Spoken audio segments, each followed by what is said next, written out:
विभिन्न शासकों के उपनाम और उपाधियों के प्रश्न मोस्ट इंपोर्टेंट है, बार बार परीक्षा में पूछे जाते हैं, याद करिएगा। आज पार्ट 2 में हम अन्य राजवंश के ऊपर बात करेंगे।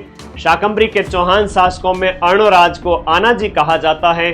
सोमेश्वर की उपाधि प्रताप लंकेश्वर मिलती है। विग्रहराज चतुर्थ को ही कहा जाता है बीसल देव। पृथ्वीराज चौहान तृतीय जी को कहा जाता है दल पुंगल यानी कि विश्व विजेता।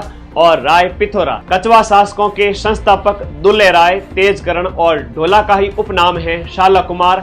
भारमल और भगवंत दास को अकबर ने अमीर उल उमरा की उपाधि दी थी। मानसिंह को अकबर ने फरजंद यानी कि बेटा की उपाधि दी थी। इसके साथ साथ इन्हें मिर्जा राजा भी कहा जाता है।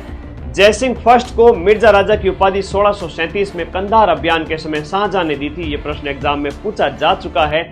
जयसिंह सेकंड को सवाई की उपाधि औरंगजेब ने दी थी। माधो सिंह द्वितीय को बब्बर शेर कहा जाता है।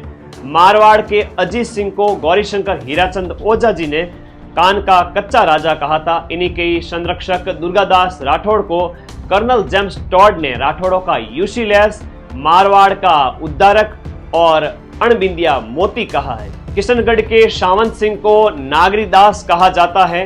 मंडोर के गुर्जर प्रतिहार वंश के संस्थापक हरिश्चंद्र को रोहिलद्दी कहा जाता है। प्रतिहार वंश के शासक मिहिर भोज की उपाधि आदिवरा ग्वालियर अभिलेख में मिलती है और इन्हें प्रभास कहा गया है दौलतपुर अभिलेख के अंदर। भरतपुर के जाट राजा सूरजमल जी को जाटों का प्लेटो या अफलातून कहा जाता है। जानकारी चौकी लगी तो अपने इस चैनल को सब्सक्राइब